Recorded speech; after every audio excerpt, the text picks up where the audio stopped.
kita langsung masuk saja dalam pembahasan penting, yaitu tentang ciri-ciri ahlul bid'ah. Ciri-ciri ahlul bid'ah atau ciri-ciri golongan yang sesat. Para ulama dalam buku-buku akidah menyebutkan banyak ciri-ciri ahlul bid'ah. Di sini penulis hafizahullah ta'ala ingin menyebutkan 10 ciri yang paling penting untuk kita kenali. Dari banyaknya ciri ahlul bid'ah, maka ini 10 ciri yang dengannya memudahkan kita untuk mengenal siapa ahlul bid'ah. Di samping 5 metode beragama mereka, ini juga sebenarnya bisa menjadi tanda atau ciri bagi kita untuk mengenal ahlul bid'ah. Tapi lebih detail, penulis hafizahullah menyebutkan ada 10 ciri ahlul bid'ah.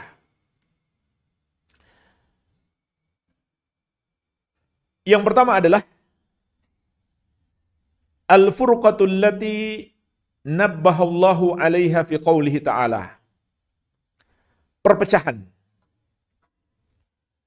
yang telah Allah ingatkan dalam firman-Nya, innal ladzina farraqu dinahum wa kanu syi'an lasta minhum fi syai'. Sesungguhnya orang-orang yang memecah belah agama mereka, kemudian mereka menjadi bergolong-golongan, engkau wahai Muhammad bukan bagian dari mereka sedikit pun. Surat Al-An'am ayat 159. Apa makna perpecahan di sini jemaah sekalian? Maknanya adalah maka mereka pun bersikap loyal di atas kebid'ahan dan berlepas diri dengan kelompok yang lain. Ini arti perpecahan. Perpecahan itu maknanya berbuat bid'ah. Itulah sumber utama perpecahan dalam Islam. Dulunya para sahabat Rasulullah SAW semuanya bersatu karena nggak ada ahlul bid'ah. Belum ada 73 golongan, hanya ada 1 golongan dahulu. Kemudian muncul bid'ah yang pertama, bid'ah Khawarij. Umat Islam menjadi 2 kelompok, Ahlus Sunnah dan Khawarij. Kemudian muncul Syiah, muncul bid'ah Syiah, maka umat Islam menjadi 3 kelompok. Dan seterusnya. Makin banyak bid'ah yang muncul, makin banyak perpecahan. Ini pemahaman yang benar terhadap makna perpecahan. Bukan sekedar berpecah, dia bertengkar, tidak. Itu tercela, iya. Tapi yang dimaksud perpecahan dalam agama ini yang menjadi pokoknya adalah karena ada orang yang menyimpang, yang sesat, yang berbuat bid'ah dalam agama. Sebagaimana Allah ingatkan juga di surat Al-An'am ayat 153. Wa anna hadza sirati mustaqiman fattabi'uhu. Dan bahwasannya inilah satu jalanku yang lurus, ikutilah jalan itu. Yaitu jalan yang telah dilalui oleh Rasulullah SAW dan para sahabat. Wala tattabi'us subula, dan jangan kalian mengikuti as-subul, jalan-jalan yang lain, yaitu bid'ah-bid'ah dan syubhat-syubhat. Fatafarraqa bikum an sabili, karena itu akan mencerai-beraikan kalian dari jalan Allah yang lurus. Maka dalam surat Al-An'am ayat 153 Allah menegaskan yang membuat umat Islam itu bersatu karena mengikuti satu jalan, yaitu sunnah Nabi SAW. Petunjuk-petunjuk beliau, ajaran-ajaran beliau. Yang membuat umat Islam itu terpecah karena mengikuti bid'ah-bid'ah dan syubhat-syubhat. Iya.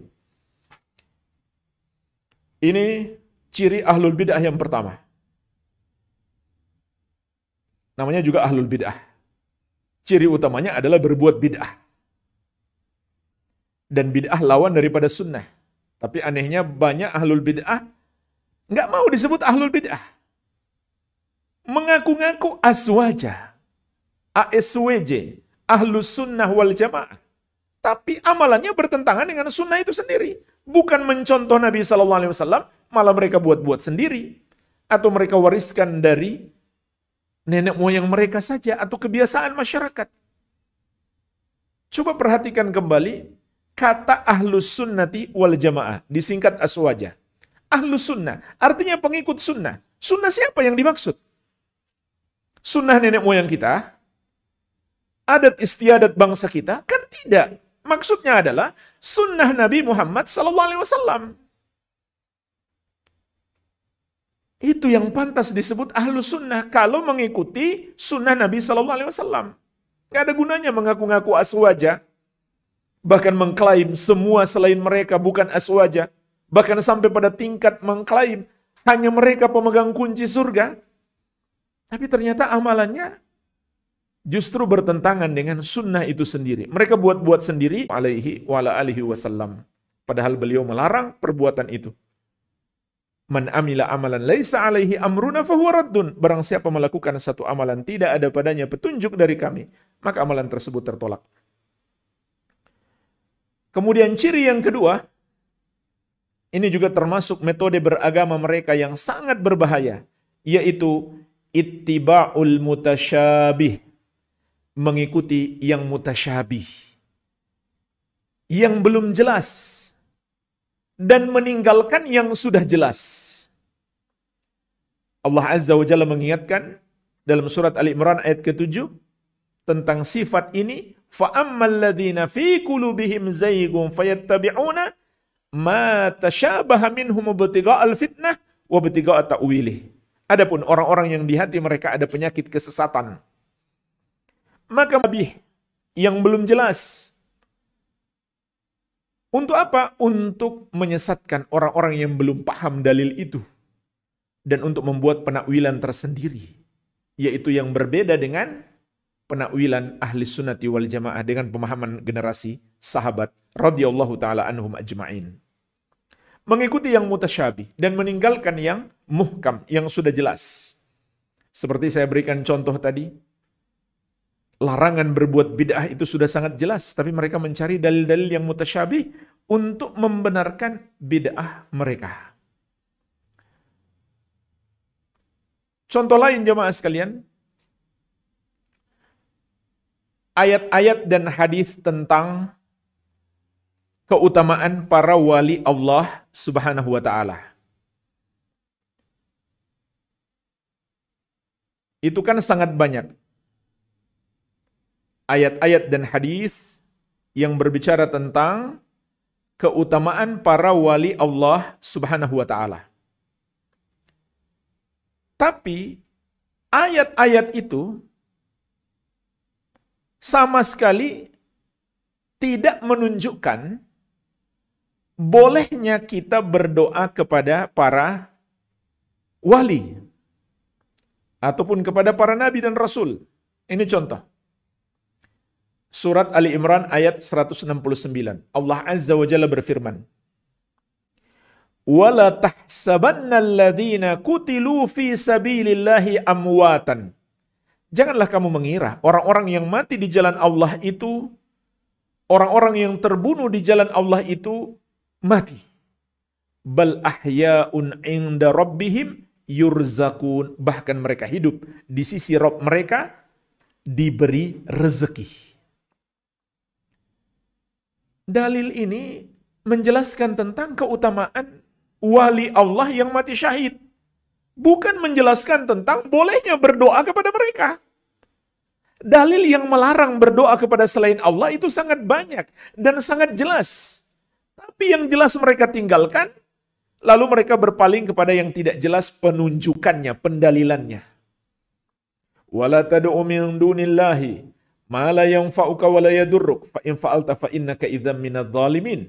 Janganlah kamu berdoa kepada selain Allah yang sama sekali tidak memberi manfaat, tidak pula bisa menimpakan mudarat kepadamu. Kalau kamu melakukannya, kamu termasuk orang-orang yang merugi. Wa man adallu mimma yad'u min dunillahi. Dan siapakah yang lebih sesat daripada orang yang berdoa kepada selain Allah? Kemudian Allah perintahkan kepada kita, ud'uni astajib lakum. Berdoalah kepadaku, maka aku akan mengabulkan doamu. Allah nggak suruh kita berdoa kepada para wali. Kemudian Nabi SAW menegaskan ad-du'a wal ibadah. Doa itu adalah ibadah. Kalau ibadah berarti jelas, hanya boleh untuk Allah. Ini dalil-dalil yang jelas. Ini contoh, dalil yang muhkam, yang jelas. Tapi mereka cari dalil-dalil yang belum jelas untuk membenarkan syirik yang mereka lakukan. Yaitu berdoa kepada para wali. Dalilnya apa? Para wali itu kan nggak mati. Mereka hidup di sisi Allah. Padahal ayat ini nggak menjelaskan berdoalah kepada wali, tidak. Tapi menjelaskan tentang keutamaan para wali. Sementara yang sudah jelas, larangan berdoa kepada selain Allah, kepada apapun itu. Ini satu sisi bantahan. Bantahan yang kedua, ayat ini pun membantah mereka. Ayat mengatakan, inda rabbihim yurzakun. Para wali yang mati syahid itu mendapatkan rezeki di sisi Rabb mereka. Artinya, Allah memberi rezeki kepada mereka. Bukan mereka yang ngasih rezeki. Kalau begitu berdoalah kepada Allah. Jangan berdoa kepada mereka. Kemudian yang ketiga jemaah sekalian. Juga ayat ini tidak menunjukkan bahwa para wali itu bisa mendengar. Apakah karena mereka hidup, mereka bisa mendengarkan semua ucapan orang-orang di muka bumi?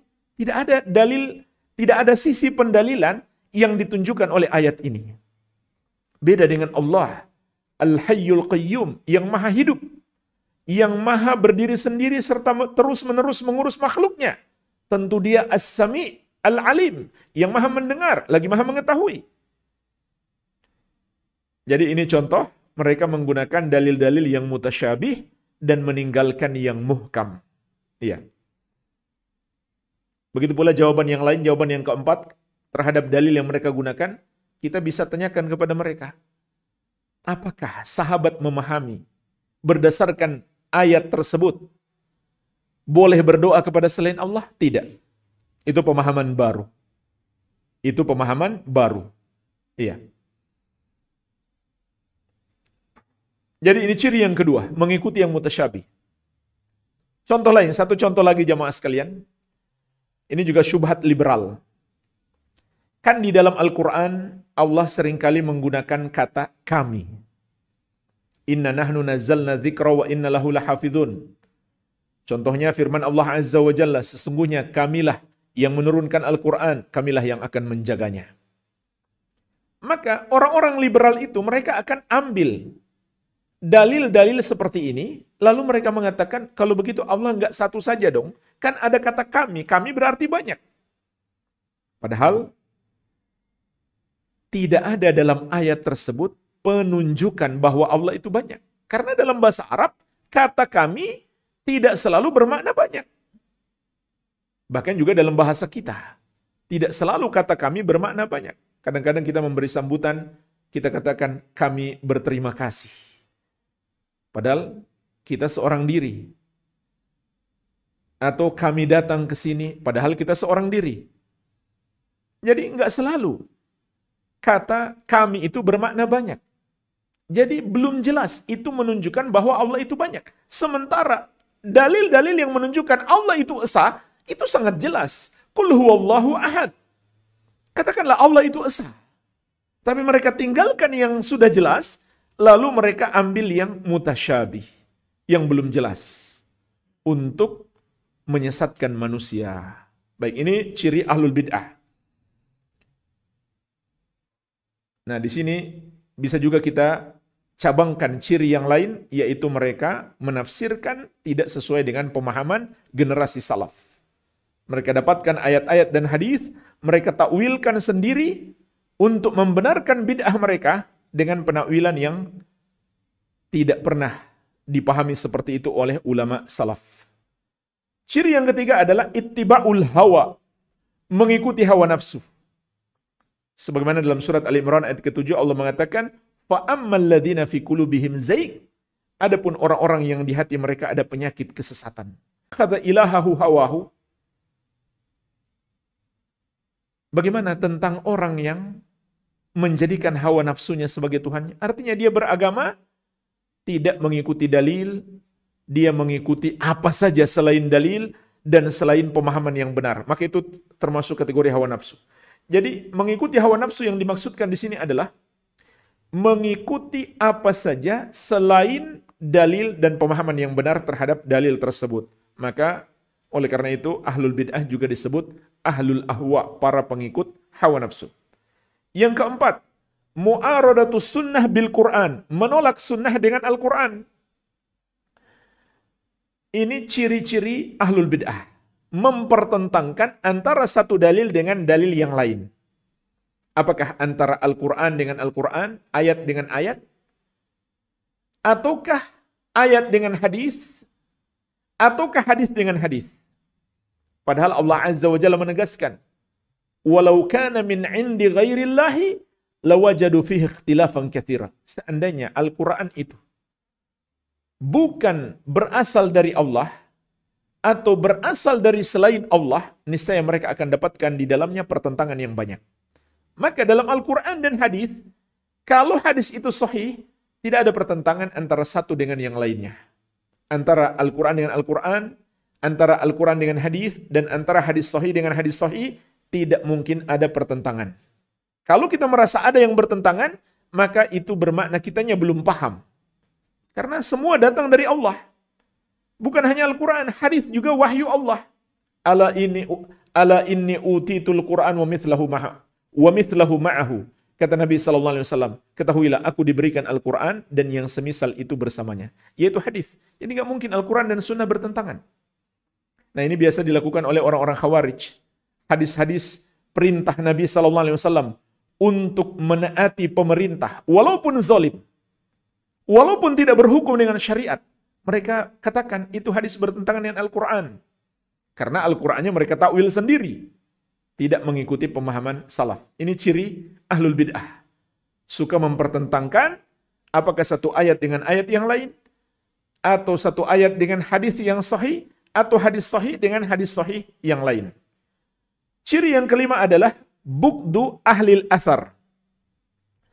Membenci ahlus sunnah. Terutama membenci para ulama ahli sunnati wal jamaah. Ini termasuk ciri-ciri ahlul bid'ah, ciri-ciri orang sesat. Membenci ahlul athar, membenci ahlus sunnah. Terutama para ulama dan para da'inya, para ustadznya. Maka hati-hati, kita bisa menilai orang itu sesat dengan ciri-ciri ini.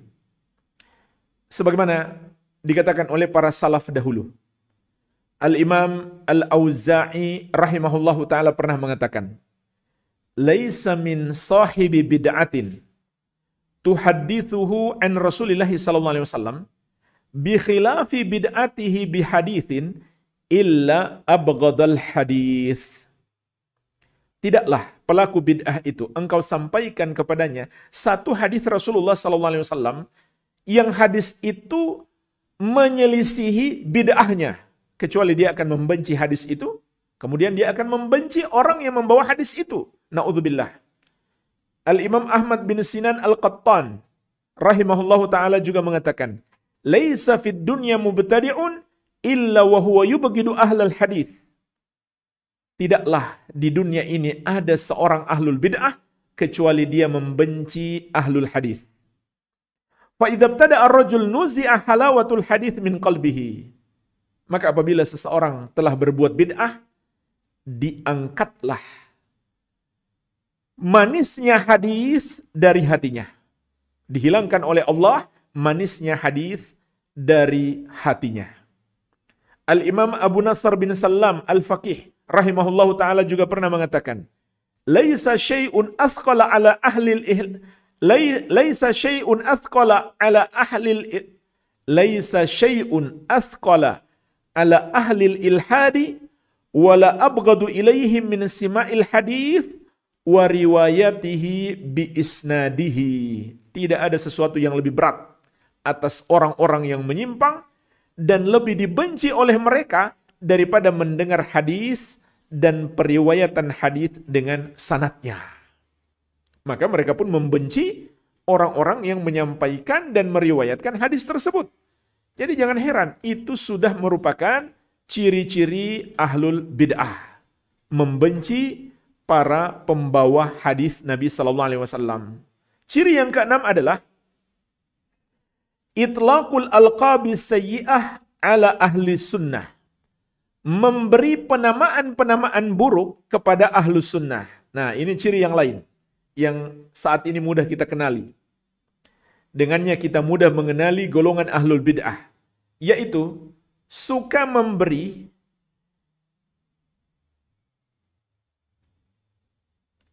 penamaan-penamaan atau vonis-vonis yang buruk atau penghinaan-penghinaan kepada ahlu sunnah.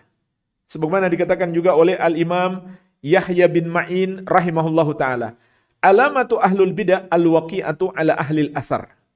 Tanda-tanda ahlul bid'ah adalah menjatuhkan ahlul athar. Mencaci, mencela, memberi nama-nama buruk terhadap golongan ahlus sunnah. Begitu pula dikatakan oleh Al-Imam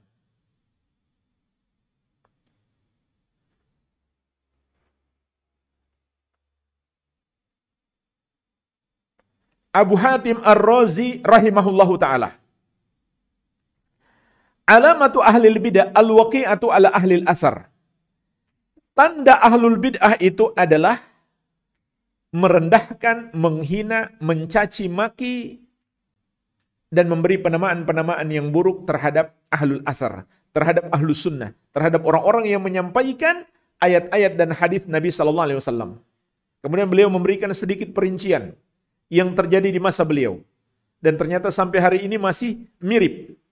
Wa alamatul zanadiqah tasmiyatuhum ahlal athar hasyawiyah.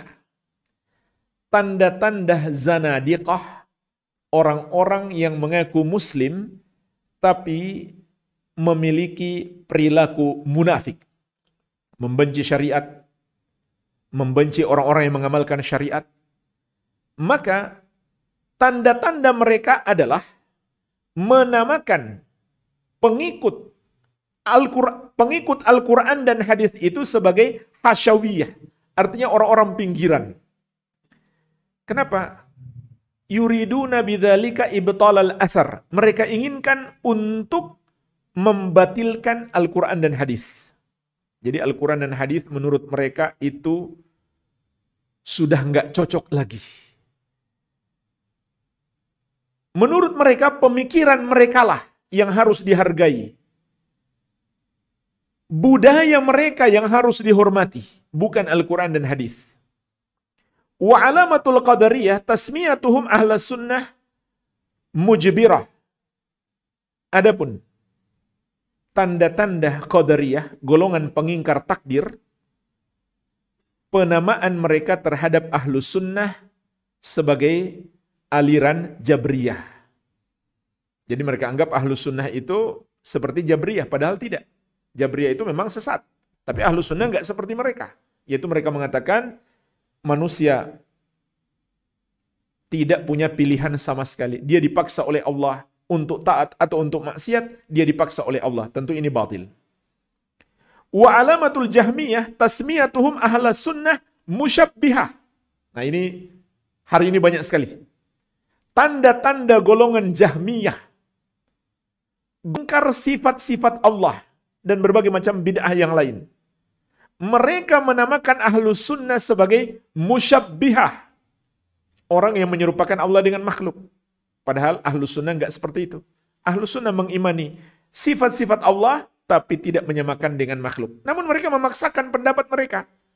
Kalau mengimani Allah punya tangan, punya wajah, seperti yang Allah kabarkan dalam Al-Quran, dengan wajah dan tangan yang hakiki, menurut mereka itu berarti menyerupakan Allah dengan makhluk. Padahal Ahlus Sunnah mengatakan Allah memiliki wajah namun tidak sama dengan wajah makhluk. Allah memiliki tangan namun tidak sama dengan tangannya makhluk. Namun mereka memaksakan pendapat mereka. Juga mereka sebut mujassimah.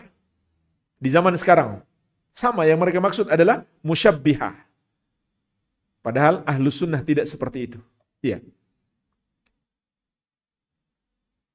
Wa alamatur rafidah tasmiyatuhum ahlal athar nabitah wa nasibah. Sedangkan tanda-tanda Syiah mereka namakan Ahlus Sunnah sebagai golongan pembenci Ahlul Bait. Jadi seakan-akan mereka saja pencinta Ahlul Bait.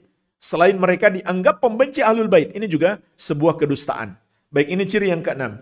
Ciri yang ketujuh, tarkun tihali madhabis salaf. Meninggalkan madhab salaf. Pendapat-pendapat generasi salaf. Jalan beragama mereka. Bahkan sebagian lagi tidak mau menisbatkan diri kepada salaf. Mereka tidak mengatakan golongan mereka sebagai golongan pengikut generasi salaf. Mereka lebih senang menyebut golongan mereka sebagai Asy'ariyah, Maturidiyah, Ikhwanul Muslimin, Hizbut Tahrir, dan lain sebagainya. Daripada mengaku sebagai pengikut generasi salaf. Dan ini bukan cuma meninggalkan penisbatan, tapi meninggalkan ajaran. Dan mereka memang seperti Asy'ariyah, nggak mungkin bisa mengklaim akidah kami akidah salaf. Dalam artian akidah sahabat, nggak mungkin.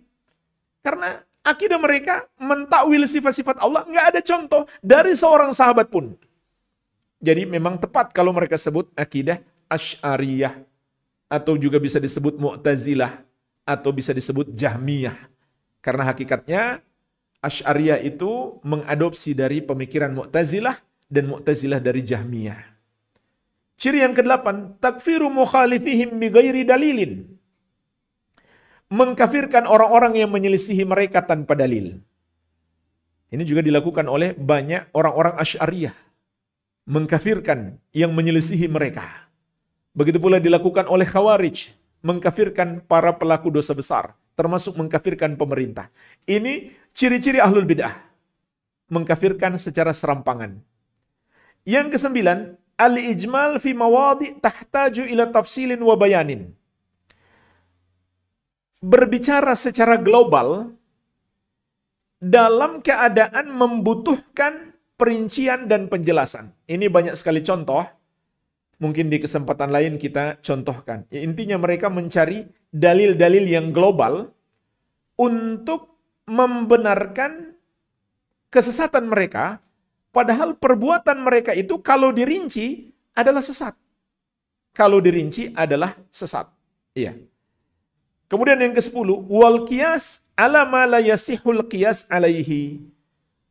Mengkiaskan yang tidak patut dikiaskan atasnya. Jadi maksudnya mereka mengkiaskan permasalahan tanpa berdasarkan kias yang benar, bukan kias yang sahih. Yes, yang paling parah jamaah sekalian, mengkiaskan Allah dengan makhluk. Sebagai contoh, mereka mengkiaskan kalau seandainya Allah istiwa di atas arsy, berarti Allah butuh kepada arsy dong. Karena makhluk kalau berada di atas singgasana, dia membutuhkan singgasananya, bukan singgasana yang butuh dia. Maka pada akhirnya mereka tolak sifat Allah istiwa di atas arsy. Mereka tolak sifat Allah istiwa di atas arsy. Karena mereka kiaskan dengan makhluk. Begitu pula mereka kiaskan Allah seperti makhluk. Untuk menolak sifat turunnya Allah ke langit dunia. Di sepertiga malam yang terakhir. Mereka katakan, sepertiga malam yang terakhir, di berbagai negeri itu kan beda-beda jamnya. Kalau di sini masih sepertiga malam yang terakhir, di Papua sudah pagi. Sudah subuh. Maka nggak mungkinlah Allah turun di sepertiga malam yang terakhir. Karena permukaan bumi ini beda-beda. Maka kita katakan jemaah sekalian, kalau makhluk betul nggak bisa melakukan itu. Dia datang di satu waktu, padahal waktunya berbeda-beda. Tapi bagi Allah apa susahnya itu melakukannya? Apa susah bagi Allah untuk melakukan semua itu? Itu sangat mudah bagi Allah Azza wa Jalla. Maka jangan kita kiaskan Allah dengan makhluk. Jadi ini diantara ciri-ciri golongan ahlul bid'ah. Mengkiaskan Allah dengan makhluk atau kias mereka, kias ma'al farid. Kias yang tidak sesuai kaidah-kaidah kias dalam ahli sunnati wal jamaah. Dalam golongan ahli sunnati wal jamaah. Memang ada kias yang sahih, tapi itu ada syarat-syaratnya. Insya Allah Ta'ala di kesempatan lain kita akan rinci lebih detail. Walhamdulillah, dengan ini selesai pembahasan 2 bab. Mohon maaf sudah habis waktu. Tanya jawabnya kita pending di pertemuan yang akan datang.